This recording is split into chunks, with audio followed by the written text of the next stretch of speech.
তোমাদের ফিজিক্সের পরীক্ষা ছিল, তোমাদের সবারই পরীক্ষা কেমন হয়েছে একটু জানিও। তারপরে আমি একটু কথা বলার আছে, এই যে কোশ্চেনটা দেখতে পাচ্ছ, এই কোশ্চেনটা কিন্তু যেই মেন থেকে তোলা, তোমাদের বই কোশ্চেন তোমরা পাবে না। এখানে তুমি জোরে যাও, এখানে তোমরা দেখো যে যেই মেন 2021 সালে কিন্তু এই সেম কনসেপ্ট দিয়ে কোশ্চেন এসেছে এবং এই কোশ্চেনটাই তুলে দিচ্ছে এবং এই কোশ্চেনটা 2021 সালে এসেছে। ঠিক আছে, এই কোশ্চেনটা সলিউশনের টেকনিক হচ্ছে শর্ট সার্কিট মেথড প্রয়োগ করতে হয়। এইখানে যেমন একটা আমাদের 5 ওহমের রোধ আছে, এইদিকে একটা 2 ওহম আছে, তার সঙ্গে আবার একটা এইদিকে 2 আছে, আবার এইদিকেও একটা 2, তারপরে একটা 3, তারপরে এইখানটা গিয়ে আবার একটা 3 এবং এইখানে এ পয়েন্ট আর এইদিকে আছে বি পয়েন্ট।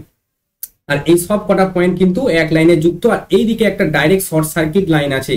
তো শর্ট সার্কিট লাইন আছে, এগুলো সব 2। এবার শর্ট সার্কিট লাইনে কি থাকে বললি, 2 2 2, এটাও 2, তারপরে এটা 3 আর এটাও 3। এবার কি হয়, এর মধ্যে দিয়ে তখন কোনো কারেন্ট যায় না। ঠিক আছে, পুরো কারেন্টটা এই দিক দিয়ে হয়ে এই দিকে চলে আসে। তাহলে এই 2 আর এই 2 কিসে আছে, প্যারালাল আছে। 2 আর 2 প্যারালাল থাকলে 1 বোঝায়।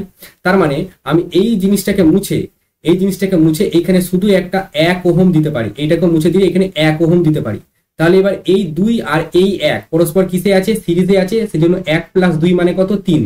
তাহলে 3 হয়ে গেল। এবার সার্কিটটা দেখতে কিছুটা এরকম হবে যে এইখানে একটা 3 ওহমে একটা রেজিস্ট্যান্স চলে আসবে, এইখানে একটা 3 ওহম চলে আসবে এইখানে। তাহলে এই একটা 3, এই একটা 3, আর এইটা তখন থাকবে না, এইখান থেকে এইটা তখন আর একটা 3 ওহমের রেজিস্ট্যান্স এরকম থাকবে, আর এইদিকে এটা মুছে যাবে। পুরো সার্কিটটা ইকুইভ্যালেন্ট বেরোবে, আর ইকুইভ্যালেন্ট বেরোবে 1 ওহম। এবার যাদের যাদের 1 ওহম হয়েছে তাদের ঠিক অ্যান্সার। তাহলে এখানে 1 ওহম আমাদের অপশন বি আছে, অপশন বিটা হবে কারেক্ট অ্যান্সার।